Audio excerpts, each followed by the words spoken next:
मैथिली शरण गुप्त ने साकेत में भगवान राम का एक उद्घोष दिया, जिसमें कहा कि श्री राम अपना लक्ष्य बता रहे हैं कि मैं क्यों आया हूं। भाव में नव वैभव व्याप्त कराने आया, भाव में नव वैभव व्याप्त कराने आया, नर को ईश्वरता को प्राप्त कराने आया। संदेश यहां मैं नहीं स्वर्ग का लाया, इस भूतल को ही स्वर्ग बनाने आया। तो भगवान का लक्ष्य भी यही है कि ये धरती स्वर्ग बने, और स्वर्ग बनाने की जिम्मेदारी हर उस व्यक्ति की है जो स्वर्ग से ही बिछड़ा हुआ है। जो नरक से आए हुए लोग हैं वो इस धरती को नरक बनाने में अपना योगदान जरूर देते हैं। ऐसे लोगों को तोड़ फोड़ में मजा आता है, बिगाड़ने में मजा आता है। हंसते हुए को रुला देना, बढ़ते हुए को गिरा देना, अच्छे खुशहाल इंसान की आंखों में आंसू ले आना, रुलाने की प्रक्रिया करना, इस तरह की चीजों में जिनको मजा आता है, समझ लेना चाहिए कि वे वही लोग हैं जो इस धरती को नरक बनाने में इसलिए लगे हुए हैं क्योंकि आए वहीं से हैं। वहां से आए हैं तो यहां भी वो क्रम जारी है। वो थोड़ी देर के लिए अच्छे बन जाएंगे, विश्वास जीतेंगे, लेकिन थोड़ी देर के बाद वो फिर अपनी असलियत पे उतर आते हैं। उन्हें दूसरों को दबाने में बड़ा मजा आता है। इसलिए जो कुछ नहीं बन पाता आलोचक बन जाता है, जो कुछ कर नहीं पाता वो निंदक बन जाता है, जो कुछ नहीं हो सके तो दूसरों की कमियां निकालने में बहुत माहिर हो जाता है। इसलिए ऐसे लोग कहां कहां क्या क्या गुण है उस पर उनका ध्यान नहीं होता, कहां कहां क्या क्या कमियां हैं बस उसको देखेंगे।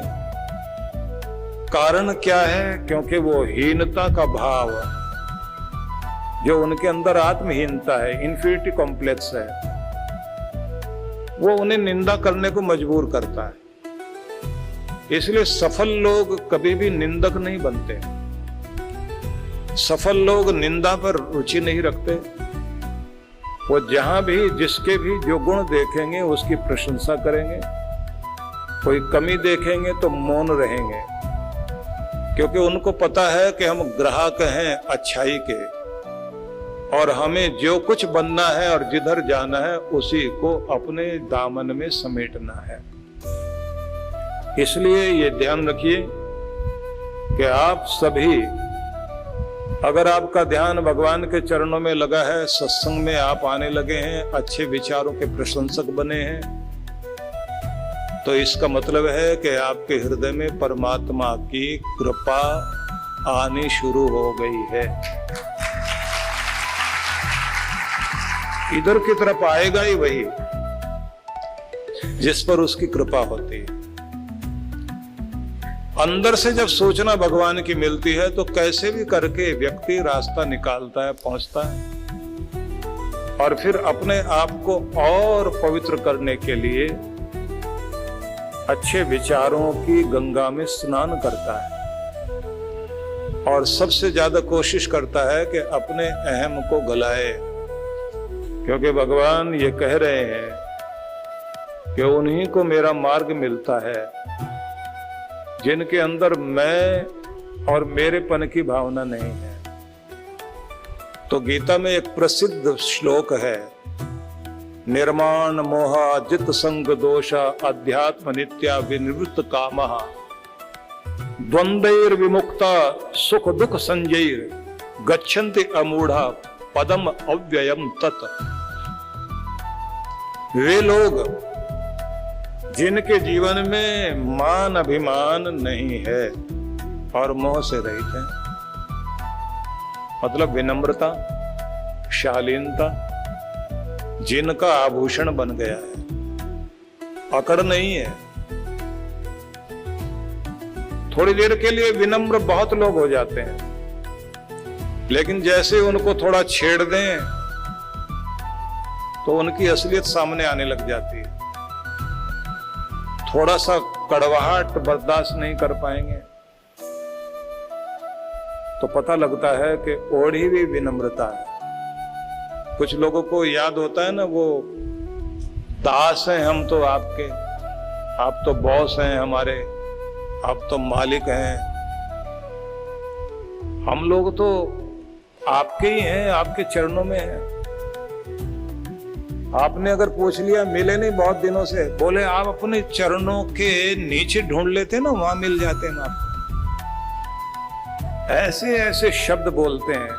और अगर आपने उनको कह दिया कि बिल्कुल सही है, आप सच में देखने से चरणदास लगते हैं, एक बार कह के देखिए, मारने पीटने को, गला पकड़ने को तैयार हो जाएगा कि मैं अपने आप को चरणदास कह सकता हूं। आप कौन होते हो मुझे ये बोलना? वो सब ओढ़ी हुई विनम्रता है, क्योंकि ऐसे कहने से दूसरा कहता है नहीं नहीं नहीं, आप तो सच में बहुत बड़े हैं, इतने बड़े हो के आप इस तरह की भाषा बोलते हैं, सच में आप बहुत बड़े। वो सुनने के लिए वो ऐसा बोलता है।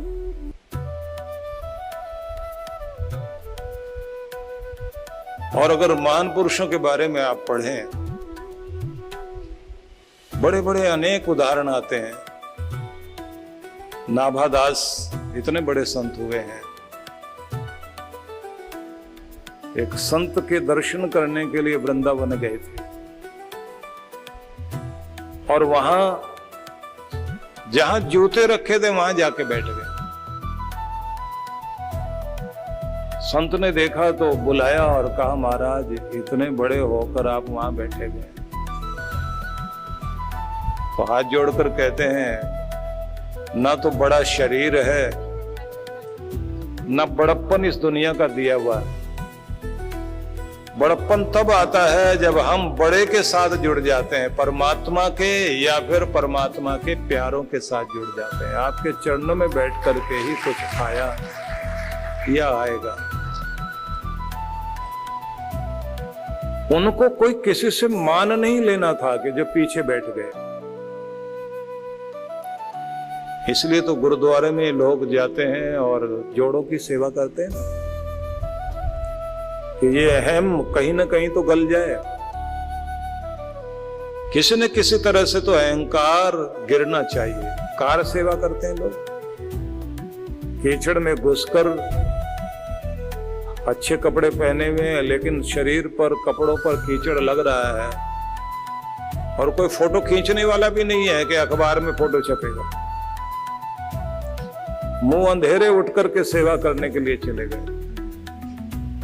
वो जो सेवा भाव है, विनम्रता, जितने जितने आप झुकते जाते हैं उतने उतने भगवान के निकट होते जाते हैं, उतनी कृपा के पात्र बनते जाते हैं। इसलिए दुनिया को नहीं दिखाना। दुनिया को दिखा करके आपको कुछ नहीं मिलने वाला, क्योंकि दुनिया तो दिखावे की ही है। यहां तो जितना कोई प्रदर्शन कर ले, दुनिया में वो महत्वपूर्ण लगता है। और भगवान के आगे प्रदर्शन नहीं चलता, आत्मदर्शन चलता है। अपना आपे का स्वरूप को भगवान के सामने निर्मल बना करके प्रकट करना। इसलिए ये प्रदर्शन का रास्ता नहीं है, ये आत्मदर्शन का, स्वयं को देखना। यहां पर किसी प्रकार का शोर मचाकर आप कुछ नहीं पा सकते। दुनिया में शोर मचा के आदमी अपनी पहचान कराता है। भगवान के दर पर मौन से ही यात्रा आगे बढ़ती है। इसलिए भगवान की यात्रा ही कोलाहल से मौन की यात्रा है, प्रदर्शन से आत्मदर्शन की यात्रा है। यहां आप दिखावा करके कुछ नहीं पा सकते। यहां तो आप जब ये कहते हैं मैं कुछ नहीं, जो कुछ हूं तेरी कृपा से हूं प्रभु, और जो तूने दिया तेरे देवे के प्रति आभार और कृतज्ञता प्रकट करने के लिए ही हम आपके चरणों में हैं। तो ध्यान रख लेना कि जैसे जैसे विनम्र होते जाएंगे प्रभु की निकटता मिलेगी। संत तुकाराम महाराष्ट्र में बहुत बड़े संत हुए हैं। उनके जीवन में जब लगन लगी और भक्ति जागी तो गुरु के पास दर्शन करने गए। गुरु के पास बैठे, मन में भाव आया कि अब समर्पण करने का समय आ गया। बहुत दिन बीत गए अपनी अपनी अकड़ में चलते हुए। अब जीवन में कोई नियम आना चाहिए, जीवन को व्यवस्थित करना चाहिए, जिह्वा पर भगवान का नाम बसना चाहिए। अब बिल्कुल समर्पित होकर, गुरु का होकर नाम जपने के लिए मुझे तत्पर होना चाहिए। तो गुरु से मंत्र ले। मन में पहले भाव आता था कि अभी नहीं, जल्दबाजी होगी, पहले गुरु को ही देख लें, समझ लें, कहीं कोई कमी ना निकल आए। फिर मन में बार बार बात आए कि कमी तुम में तो हजार है, गुरु में कमी नहीं ढूंढो। जिस दिए से तुम्हारा दिया जल जाए, बस उस दिए के पास पहुंच जाओ। तुम्हारा दिया जलना ज्यादा जरूरी है। और अगर इस दुनिया में तुम यही ढूंढते रहे, ऐसा हो वैसा हो, तो फिर तुम्हें कभी वो मौका नहीं आ पाएगा। तो गुरु के पास गए और जाकर बोले, महाराज अब मंत्र चाहिए मुझे, अब नाम जपने वाला बनना चाहता हूं। जिह्वा पर आपका दिया हुआ नाम बस जाए, आसन पर बैठना आ जाए। जब सारी दुनिया सुबह सुबह सोई रहती है, उस समय बैठकर परमात्मा को पुकारने का मौका मिले। इस तन से भी सेवा करके इसे पवित्र करूं, जो भी कुछ दिया हुआ भगवान का वो भगवान की राह में लगाऊं, अपनी आत्मा को पवित्र बनाऊं, स्वयं को जागृत करूं। अब आप मना मत कर देना, आप मुझे अपना लेना, क्योंकि ये मैल गलने का वक्त है। थोड़ी और कोशिश करोगे आप तो मेरी मैल गल जाएगी, मेरा कल्याण हो जाएगा। तो गुरु ने देखा कि अब ठीक मौका है, इसे मंत्र दिया जाना चाहिए, क्योंकि बोने का भी एक समय होता है और काटने का भी एक समय होता है। जब बोने का समय आता है, उस समय अगर फसल बोई जाए तो बहुत अच्छे से बीज अंकुरित होते हैं। उन्होंने देखा कि इसकी जिंदगी में भक्ति का समय हो गया है, तो गुरु ने मंत्र दिया।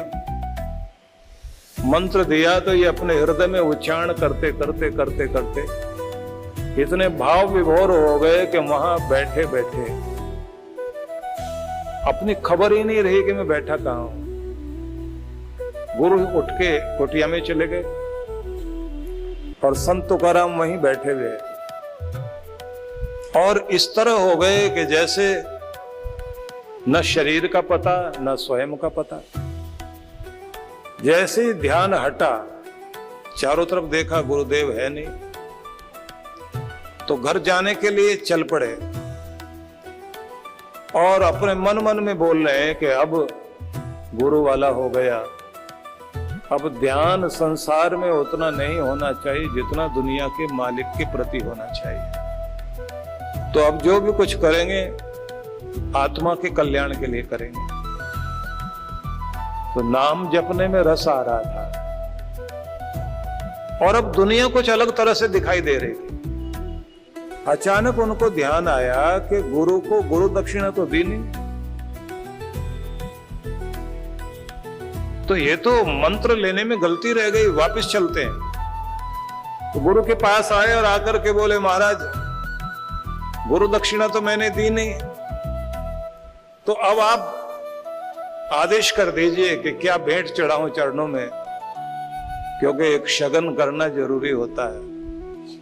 कुछ तो बहाना करूं मैं भी कि मैं कुछ चरणों में अर्पित कर रहा हूं। तो महाराष्ट्र में मराठी चलती है, तो उनके गुरु जो थे उन्होंने भी मराठी में बोलते बोलते कहा कि तू तूप दे। तूप, तूप का मतलब होता है घी, मराठी में घी बोलते हैं तूप। और घी दे दक्षिणा। अब ये बैठे बैठे सोचने लगे गुरु को घी की जरूरत नहीं है, तो तूप का मतलब कुछ और है। तो तूप मतलब तेरापन।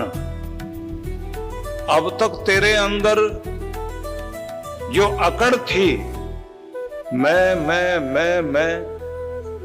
गुरु गुरु दक्षिणा में कह रहे हैं, अब तेरे अंदर तेरापन खत्म हो जाए, मेरापन शुरू हो जाए, बस यही दे तू मुझे। सब कुछ मेरा गुरु, सब कुछ मेरा परमात्मा। इन्होंने शीश झुकाया और कह दिया सदगुरु अब ये शीश मेरा नहीं है, क्योंकि शिष्य होने के लिए जरूरी है कि अपना शीश न रखें, शीश तो अब गुरु का ही है, मैंने अपने आप को तुम्हें अर्पित किया। और उसके बाद तुकाराम की जिंदगी में वो घटना शुरू हो गया। भगवान की झांकी रोज दिखाई दे और रोज अपने आनंद में आकर के कुछ वो गाएं, कुछ लिखें। संत तुकाराम के अभंग पूरे महाराष्ट्र में गाए जाते हैं। दिए से दिया जल गया। इसलिए ध्यान रख लीजिए कि जब कभी जीवन में ये क्षण आते हैं तो चूकना नहीं चाहिए। जैसे ही ये समय आ जाए अपने अहम को गलाकर अपने प्रभु का बन जाना चाहिए, और प्रभु का बन जाए तो नाम जपने वाले बने। चलते फिरते उठते बैठते सोते जागते जिह्वा पर नाम चलता रहे। बाहर संसार के दृश्य देखें तो दृश्यों में भी भगवान की महिमा और उसकी लीला समझ में आए। भीड़ दिखाई दे तो भीड़ को देखकर भी यही समझिए कि अनेक अनेक तरह के चेहरे बनाने वाला परमात्मा ही है, उसको सबकी याद है।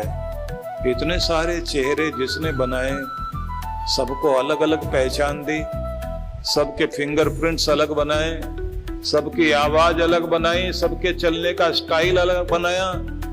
अलग अलग पहचान देने के बाद सबका एक ही मालिक है परमात्मा, मैं उसे प्रणाम करता हूं। तो ऐसे मन में भाव लेकर धन्यवाद करें। और किसी भी चीज को, जो भी कुछ हमारे पास जिसको देख करके पाकर हम खुश होते हैं, उस सब को इस रूप में ध्यान में रखें कि इसके जरिए हम अपने भगवान का धन्यवाद कर सकें।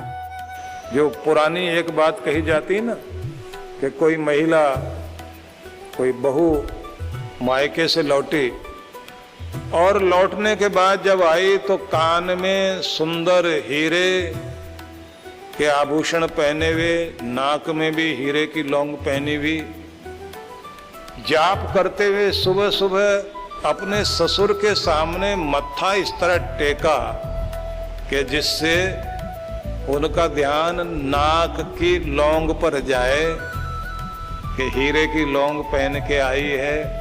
कान पर ध्यान जाए कि कान के अंदर हीरे के बूंदे वगैरह जो भी पहनते हैं कान में, कि वो सब पर ध्यान जाए। नहीं ध्यान गया तो फिर खुद ही बोल बैठी। घर गई थी ना, इस बार माता पिता बहुत खुश हो गए। उन्होंने इस बार नाक में भी हीरे की लौंग दी और कानों में भी हीरे के ही आभूषण दे दिए और आपको प्रणाम कहा। सारी बात का मतलब था कि ससुर भी तारीफ करें, तुम्हारे पिताजी बहुत अच्छे। उन्होंने भी कह दिया, बेटी उनका तो थैंक्स करना ही चाहिए जिन्होंने तुम्हें, माता पिता ने सुंदर हीरे की लौंग दी, आभूषण दिए, लेकिन उसका धन्यवाद उससे भी पहले करो जिसने सुंदर नाक दी और सुंदर कान दिए, उस परमात्मा का धन्यवाद। क्योंकि अगर ये हो ही नहीं तो फिर किस काम के आभूषण। इस दुनिया में कोई थोड़ा सा तुम्हें दे, तुम उसका धन्यवाद करते हो। जिंदगी देने वाले परमात्मा का धन्यवाद पहले करना सीखो, तभी तुम भक्त कहलाते हो। बहुत कुछ देता है भगवान, उसके देवे का थैंक्स करना आ जाए तो समझ लीजिए आपको प्रार्थना करनी आ गई। और भगवान श्री कृष्ण ये कह रहे हैं कि जिस समय तुम अपने अभिमान का परित्याग करते हो और जैसे अपने मोह से ऊपर उठकर प्रेम पूर्ण हो जाते हो और जैसे जैसे तुम संग दोष को त्याग देते हो, तो भगवान कहते हैं तुम मेरे निकट होने शुरू हो गए। संग दोष क्या होता है? ऐसे लोगों का संग जो आपको ऐब सिखाए, गलत तरफ लेकर जाए, उनसे बच करके चलना और जिनकी संगति से परमात्मा का रंग लगता हो, ऐसे लोगों को ढूंढ ढूंढ कर उनकी संगति करना। ये गुण जिस दिन आपके जीवन में आ गया तो समझ लेना चाहिए आपकी भक्ति शुरू हो गई। तो इसलिए उन्हें देखकर खुश होइए जो भगवान के प्यारे भगवान की राह में लगे हुए हैं, और वो लोग जो क्लबों की तरफ लेकर जाएं आपको और आपको सिखाएं मॉड होना है, मॉडर्न बनना है, तो इधर आना चाहिए। ये तो पुराने जमाने की बातें हैं जो तुम बैठे हुए भगवान का नाम जप रहे। बुढ़ापे में करना होता है ये। अब बुढ़ापे में ना तो आपकी कमर साथ देती, ना आपके घुटने साथ देते, ना आपका तन, ना आपकी जबान। उस समय आप भगवान का ध्यान कर पाएंगे? भगवान के चरणों में आप सुंदर सजा हुआ अच्छा फूल अर्पित करते हैं, तो जब शरीर में सब तरह का सामर्थ्य हो, उसी समय भगवान के चरणों में खुद को लगाना चाहिए, तभी कल्याण है। बुढ़ापे में जाकर के सड़ा हुआ शरीर लेकर आप बैठोगे, मन संसार में दुखी, ना तो आपका ध्यान होगा ना आपका जाप होगा। कभी कमर को देखोगे, कभी घुटनों को देखोगे, कभी चिंताएं आएंगी, और लोग कहते हैं मन नहीं लगता। वो लगेगा भी नहीं। शुरुआत से अगर कोशिश की है, जैसे बालक ध्रुव ने अपनी भक्ति को इतना आगे बढ़ाया कि छोटे से बच्चे के साथ खेलने के लिए अपना जाप कर रहे हैं, पाठ कर रहे हैं, ध्यान में लीन है, और भगवान का नजारा दिखाई देने लगा। विष्णु भगवान सामने दर्शन दे रहे हैं, तो पूछते हैं कि ध्रुव तुम्हें क्या चाहिए? बालक ध्रुव क्या कहता है कि प्रभु इस जंगल में मेरे साथ कोई खेलने वाला नहीं है, आप मेरे साथी बनकर मेरे साथ खेल खेलिए। और कहते हैं कि नौका लेकर के विष्णु भगवान आए और बालक ध्रुव को उसमें बैठाकर और झील की सैर करा रहे हैं, और उससे कह रहे हैं कि मुझसे भी नौका चलवा दी तूने।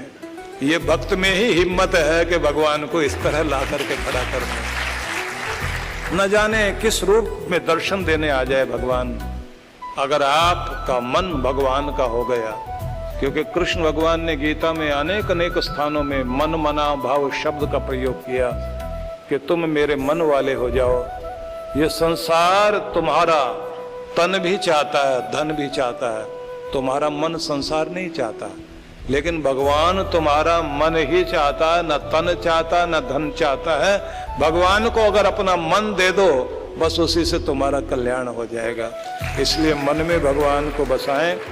और आगे कहा अध्यात्म नित्या विनिवृत्त कामः, आध्यात्मिक होकर के जीना चाहिए। देखिए दो तरह के लोग दुनिया में दिखाई देते हैं, एक वे जो धार्मिक हैं और दूसरे वे जो आध्यात्मिक हैं।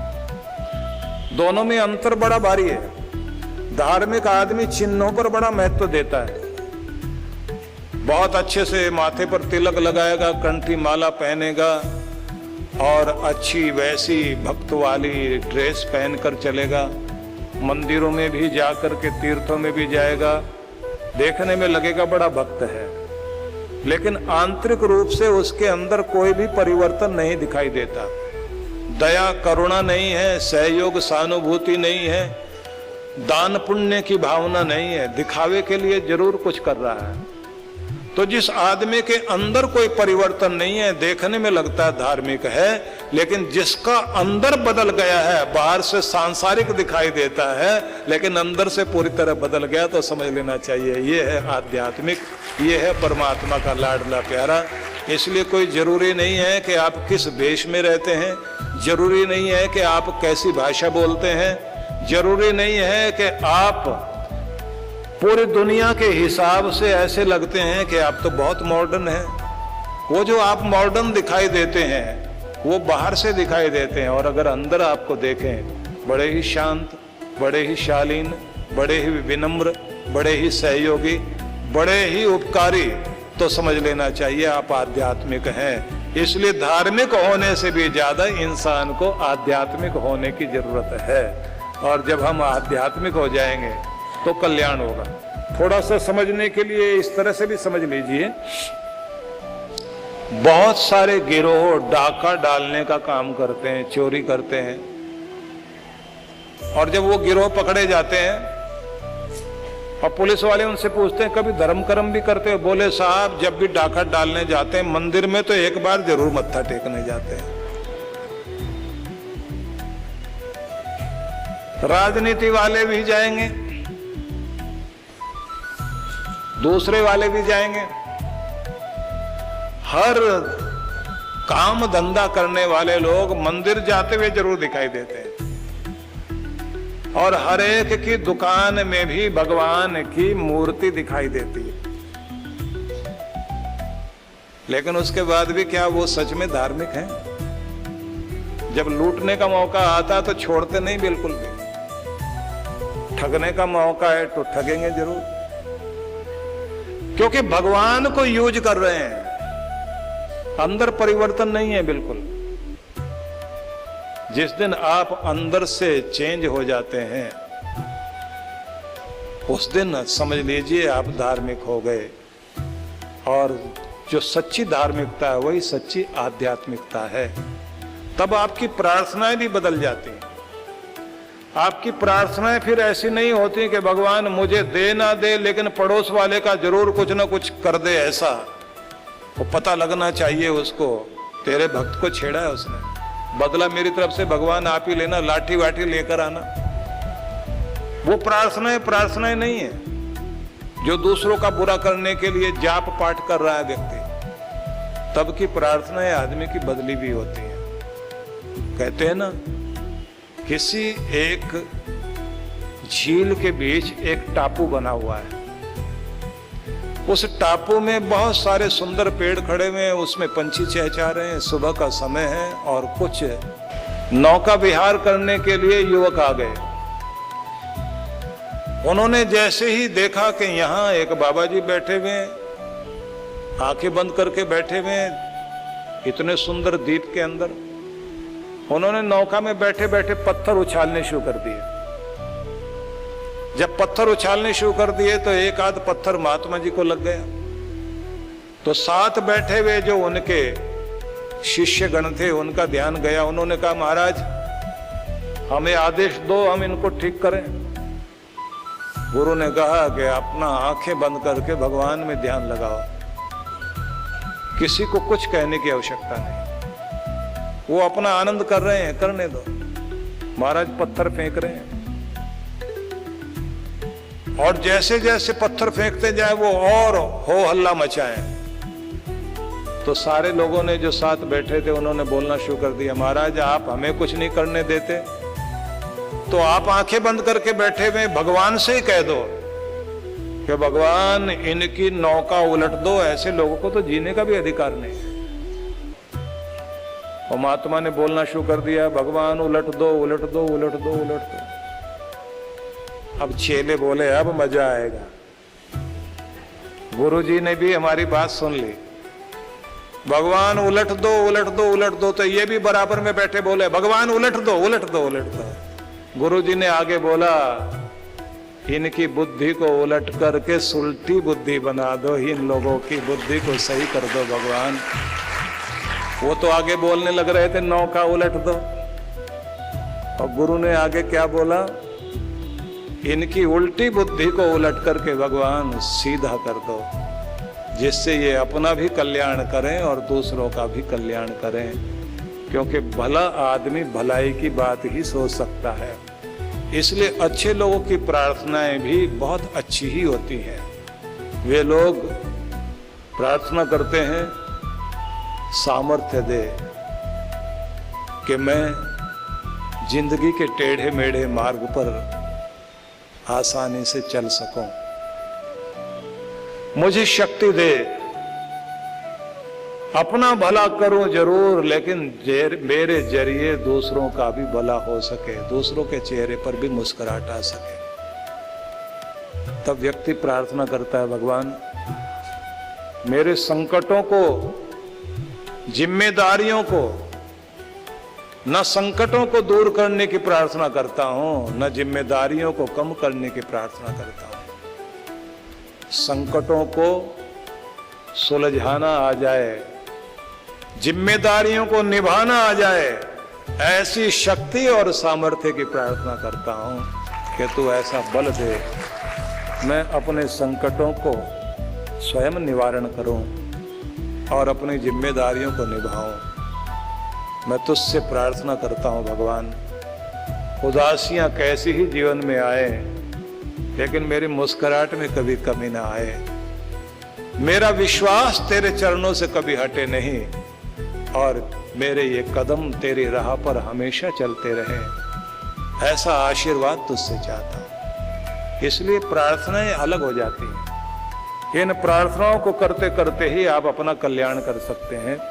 तो कृष्ण भगवान कहते हैं, एक तो अभिमान का परित्याग करिए, मोह को हटा करके प्रेम पूर्ण हो जाए, क्योंकि मोह इंसान को मृत्यु के समय में सबसे ज्यादा रुलाने वाली कोई चीज है तो मोह रुलाता है। संसार छूट रहा होता है और व्यक्ति छोड़ नहीं पाता, उसका ध्यान संसार की वस्तुओं में जाएगा, दुकान में जाएगा, मकान में जाएगा, जमीन में जाएगा, जायदाद में जाएगा, रिश्तों में जाएगा, नातों में जाएगा।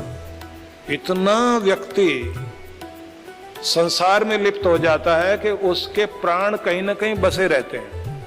तन में प्राण होते जरूर हैं, लेकिन तन से भी ज्यादा जहां उसका मोह है, प्राण वहां अटके होते हैं और इसीलिए मृत्यु दुखदाई बनती है। और जो मोह से ऊपर उठ गया तो ये ध्यान रख लीजिए, फिर मृत्यु दुखदाई नहीं है, फिर उसको यम के बंधन में नहीं फंसना होता, बल्कि उसको लेने के लिए परमात्मा ही रथ लेकर आते हैं, उसका कल्याण अपने आप होने लगता है। तो इसलिए जैसे जैसे आयु आगे बढ़ती चली जाए, अपने मोह ममता से ऊपर उठिए। बच्चों का पालन पोषण कर दिया, बच्चे का जन्म हो गया।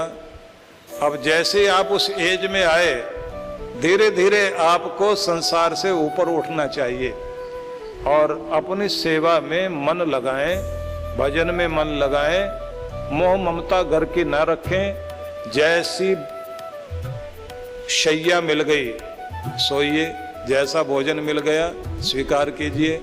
जबरदस्ती का भाषण घर में मत दीजिए, जबरदस्ती राय साहब मत बनिए, ज्यादा टोका टाकी नहीं करिए। वेदों में एक संदेश है कि जब तुम्हारे कान भंवरे की आवाज ना सुन पाए और आंख मच्छर को ना देख पाए, मोटा सुनने लग जाओ, मतलब मोटा देखो और ऊंचा सुनो। तब दुनिया की बातें सुनने के बजाय केवल अपने अंदर परमात्मा की आवाज को सुनने में ध्यान लगाना चाहिए।